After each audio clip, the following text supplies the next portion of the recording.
Hello, this is Regina Berry with the Clifton Park Halfmoon Public Library. Thanks for joining me today for a fun look back in time. Did you ever wonder what folks did for recreation 100 years ago? Before there was television, cable, video games, the internet, smartphones, and streaming services? Maybe in our pandemic situation, when our modern world seems so changed, we can learn a little from our past. Let's take a look. Life in rural Clifton Park and Half Moon a century ago could be pretty hard. Farm families worked dawn to dusk year around. Men labored at industries like ice cutting and mining molding sand. Shopkeepers diligently provided the local populace with everything they needed. Even children had to help out when not in school. There was not a lot of time for recreation. But everyone needed some time to play and engage in activities that provided an opportunity to exercise, explore, and connect with their community. So, what did they do to have fun? One of the most popular and exciting outings for all ages was to the amusement park. Luna Park, located on the Mohawk River in Rexford, opened in 1906 with a Ferris wheel, a whip ride, the Chutes boat ride, a carousel, and the Blue Streak roller coaster. The park also boasted a roller skating rink, casino, shooting gallery, penny arcade, bandstand, and ice cream parlor. For nearly 30 years, visitors from all over the region enjoyed these activities and many special events. They could travel to the park on a trolley and pay 10 cents for admission. Neighborhood children got to help prepare, clean, and test the rides in the spring, and then ride them for free. Another popular venue, Forest Park, was located at the southern end of Ballston Lake, along the Schenectady to Saratoga Springs trolley line.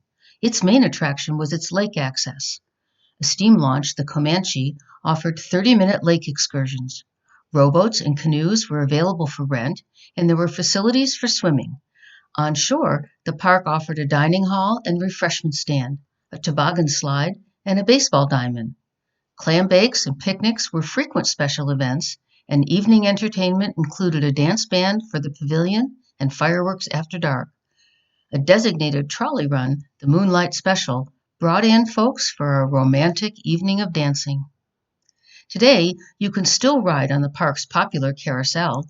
It's the one now located in Congress Park in Saratoga Springs.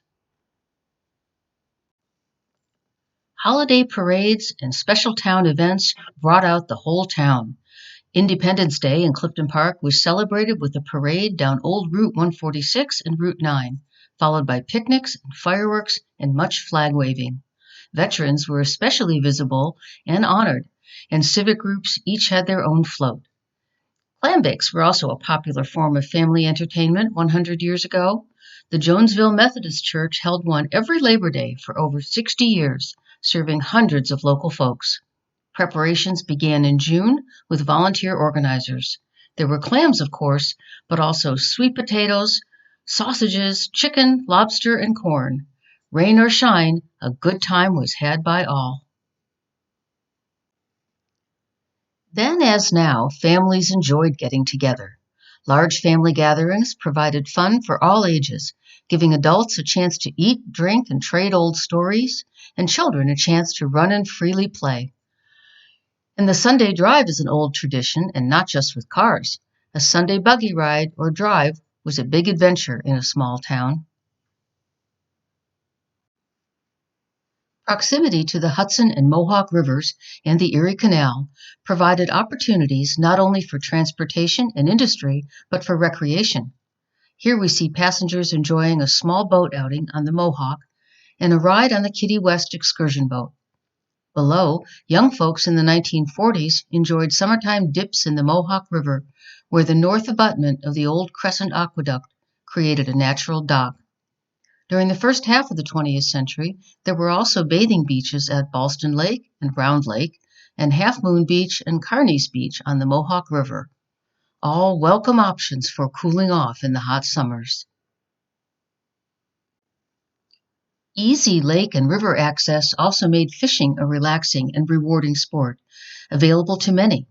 This image from a tourist brochure about 1910 shows fishing boats on Ballston Lake.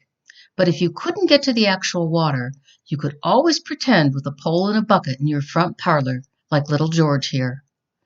Hunting was also a popular and productive pastime. Deer provided dinner meat and a trophy. Boys could hunt for skunks and sell the pelts for 25 cents. The kids were skilled at finding fun outdoors in those days. Bicycles became widely available and very popular in the early 20th century, especially for children. Wagons were good fun too, and many kids had pet animals, even chickens like Merwin Wood here. Scouting gave kids an organization to belong to, and schools provided playgrounds, and even a flagpole to climb. And a hot fudge sundae for 35 cents at Wee Willie Winkle's ice cream parlor was the cherry on top. Adults had a different definition of fun. Several local hotels provided restaurants and bars. Some also ran dance halls and had billiard tables. Folks gathered at summer camps on nearby lakes. And hobbies, like beagling, provided camaraderie and exercise too, as long as you weren't the rabbit. I hope you enjoyed this look back to a simpler time in our community. Please share it with your family and friends. It's a safe and easy way to visit the past. To see more historic images from Clifton Park and Halfmoon, please go to the library's webpage at www.cphlibrary.org. Click on the Research tab, then the Local History page. Scroll down to the Digital Collections and click on Historical Photographs. Thank you for watching.